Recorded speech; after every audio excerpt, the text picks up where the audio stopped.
Namaste, good morning. Welcome to our pranayam session. Let us start the session by sitting properly in any meditative, comfortable pose.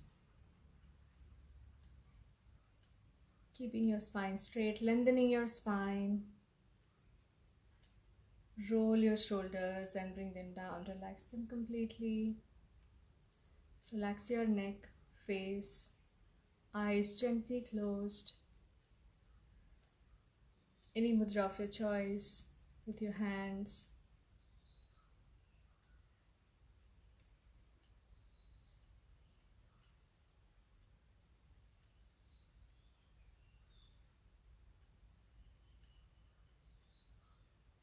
Let's start with initial prayers.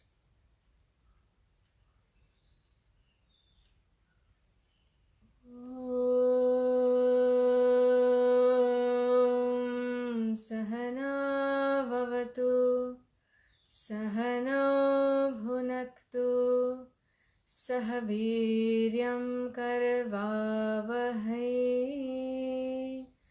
तेजस्विनावधीतमस्तु मा विद्विषावहै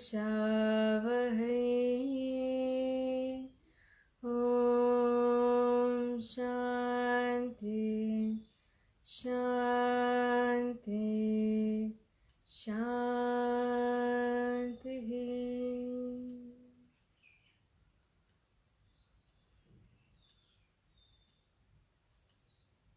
Welcome to the session, and let's go back to week 1 and let's revise fast breathing different types. So I just want you all to remember everything that we have learned, and whatever we do in the beginning of the class are like a preparation for proper inhalation exhalations. So even fast breathing types, they fall in that category where it can open up the imbalance in the nostrils.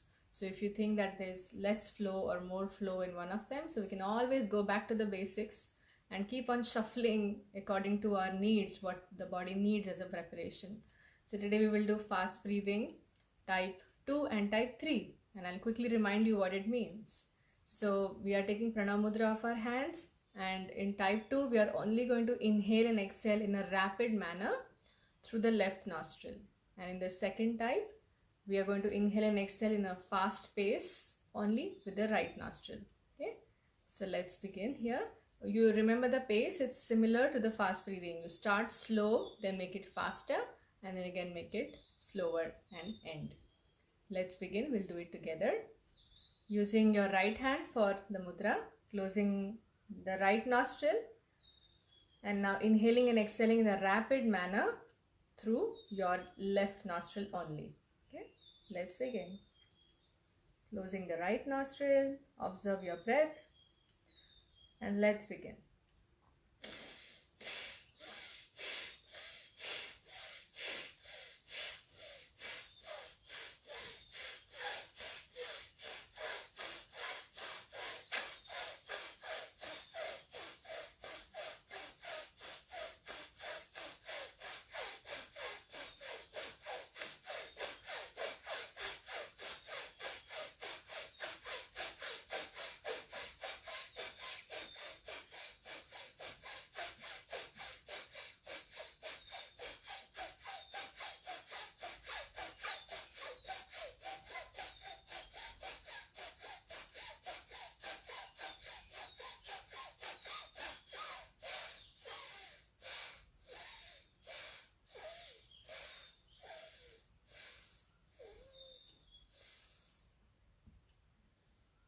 And relax, bringing your hand down for a few seconds before we go to the next round.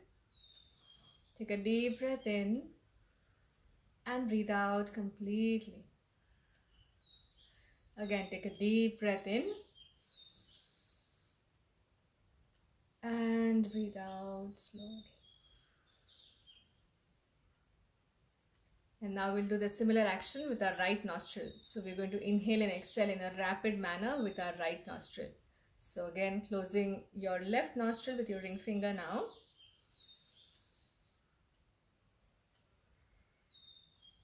And inhaling and exhaling in a rapid manner now through the right nostril. Keeping the left nostril closed throughout the practice, spine straight. and let's begin.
Exhale and relax.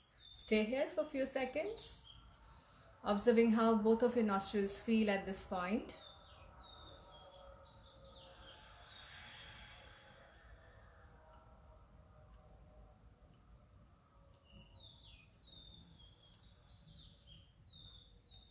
Take a deep breath in and breathe out completely. Now very gently open your eyes. Fantastic. I am very sure that most of you must have observed something if you were there present in your practice, that one nostril was not so supportive and one nostril was much better, right? So today at the end of the session, I want you to know which of your nostril at this point of time in the morning, if you're practicing in the morning, your morning from wherever you're practicing, which nostril was open, whether it was right or left. It is interesting. Why am I discussing this? In our upcoming days, I'm going to discuss on the dominance of one of the nostrils and how regulating them is going to take us towards better health and well-being. So after the class, let me know which of your nostril while practicing you felt is more open than the other, right? So we will now move further to our Kapalabhati revision, and we are going to do 2 rounds of Kapalabhati today. Both the rounds we are going to set a target of 1 minute, and you're going to see how much you are able to do. At any point, do not force yourself, stay within your limit, take a break if you need to, and start again. But we will be continuously trying to do it for a minute. So now keeping your spine straight again, realigning your spine, sitting upright, Drona Mudra of your hands, keeping your spine straight, face relaxed. Observe your natural breathing.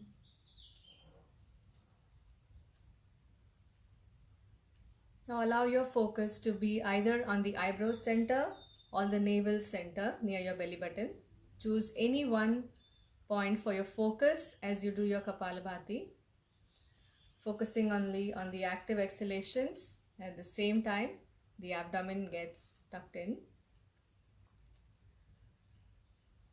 Inhale deeply. Exhale completely. And let's begin.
Exhale and relax.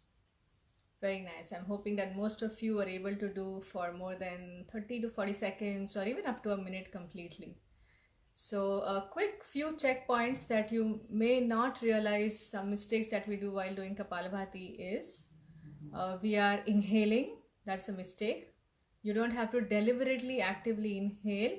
You just have to focus on the active exhalation. So if you see yourself doing something like this, you can check yourself in the second round.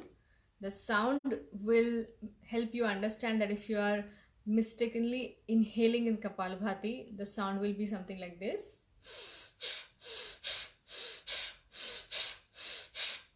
Do you see the difference between only exhalation and inhaling and exhaling? In actual Kapalabhati, it's like this. In a wrong Kapalabhati, where we end up inhaling and doing the same action. So please be mindful of this and make sure you're not actively inhaling also in Kapalabhati. Number 2, check your shoulders. Are you tensing your shoulders a lot, or are you pressing your hands too much on your thighs or on your knees while doing it, which means you are going beyond your capacity, you are pushing yourself, and that's not really nice. So how you do with the shoulders? They are relaxed. Or what not to do? No need for Kapalbhati. We don't want to put our prana or an excess energy in any other part. Let the shoulders be completely still and relaxed. Slight movements is very natural. Okay? And third thing, face. This is something you can, if you have anybody in your house, you can ask them to see how are your facial expressions. Are you making a lemon sour face when we eat lemon? How the face becomes tensed. Or are you making a lemon sour face? Are you tensing your muscles? So if you don't realize this yourself, you can ask your family members on if that is happening. If they say yes, which means again you are pushing yourself somewhere, you are tensing your face, so you need to relax. So what you should not be doing is, and it may look funny, but I see so many students in live classes and this is what the expressions are sometimes. So for the second round, make your 3 checkpoints. Of course, spine straight is always the eternal rule for all the practice. You have to check that. Apart from that, in Kapalbhati, making sure your shoulders and face is relaxed and you are not kind of tensing your other body parts, neither you are actively inhaling, right? Let's begin the second round with more precision, correction if you need any, and with more mindfulness. Second round again for 1 minute if you can. You can take a break at any point and restart again. Take a deep breath in. Breathe out completely and let's begin.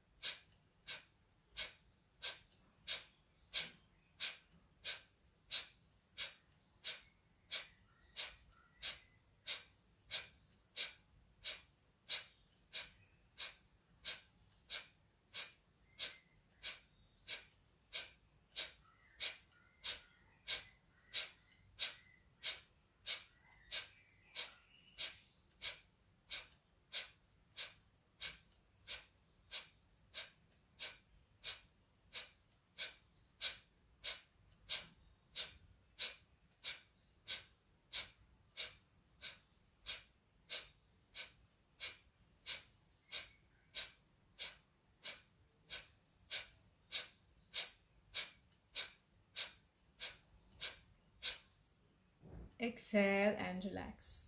Stay here for a few seconds, observing the after effects of the practice. Become aware of all the sensations with your closed eyes, allowing your awareness to take you to all the sensations and changes that you feel in your body, in your breath, and even at your mental level.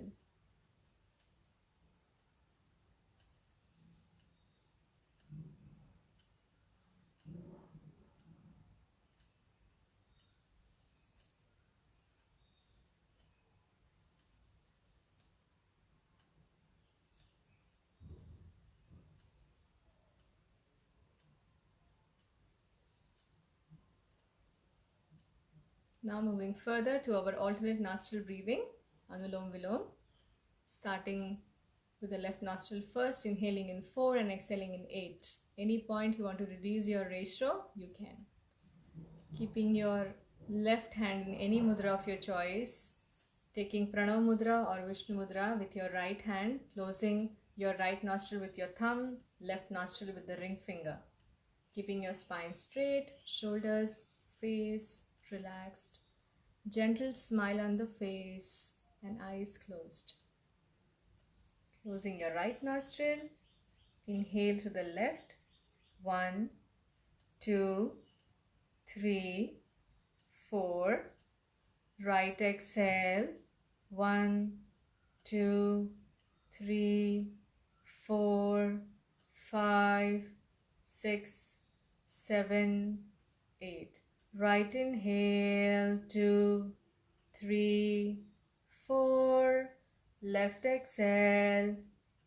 2, 3, 4, 5, 6, 7, 8. Left inhale. 2, 3, 4. Right exhale. 2, 3, 4, 5, 6, 7, 8.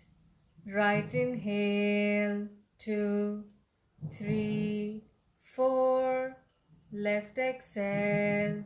2, 3, 4, 5, 6, 7, 8. Left inhale. 2, 3, 4. Right exhale. 2, 3, 4, 5, 6, 7, 8. Right inhale. 2, 3, 4. Left exhale. 2, 3, 4, 5, 6, 7, 8. Left inhale.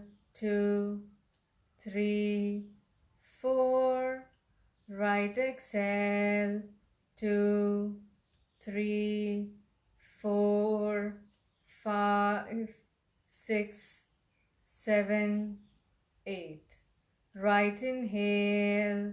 2, 3, 4. Left exhale. 2, 3, 4, 5, 6, 7, 8. Keeping your eyes still closed, just bringing your right hand down.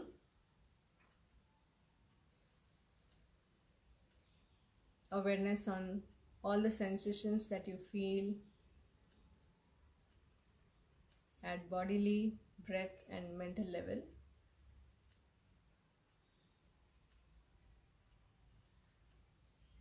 Natural breathing.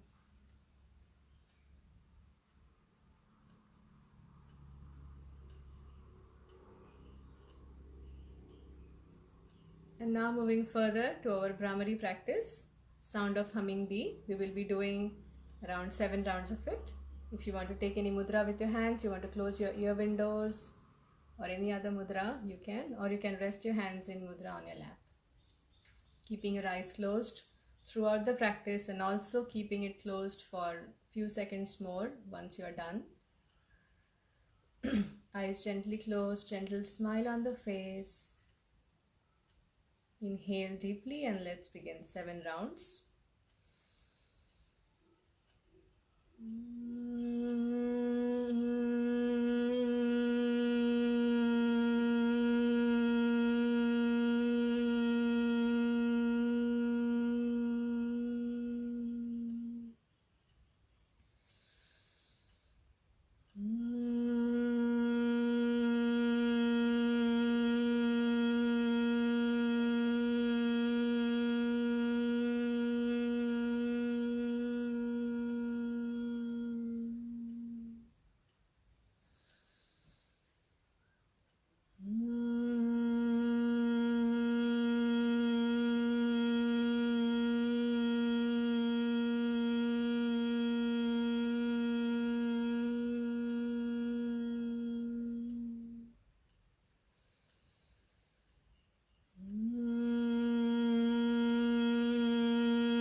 Once you're done with your rounds, keeping your eyes closed for a few seconds more. Awareness in all the sensations, peace, calm, relaxed mind, beautiful sound vibrations of Brahmari.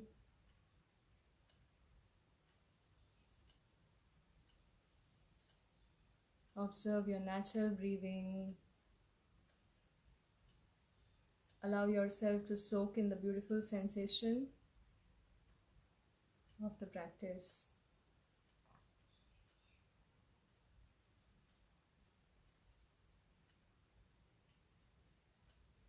Now visualizing a nice positive affirmation as if you're writing on the blackboard.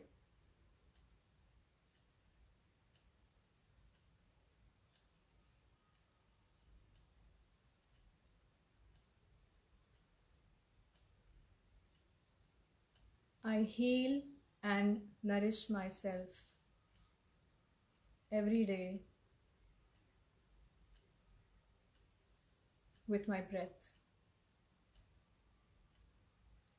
I heal and nourish myself every day with my breath.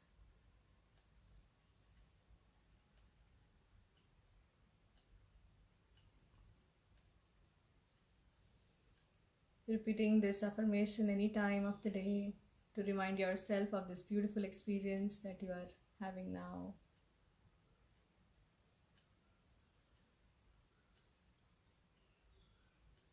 And now let us chant the universal peace prayers.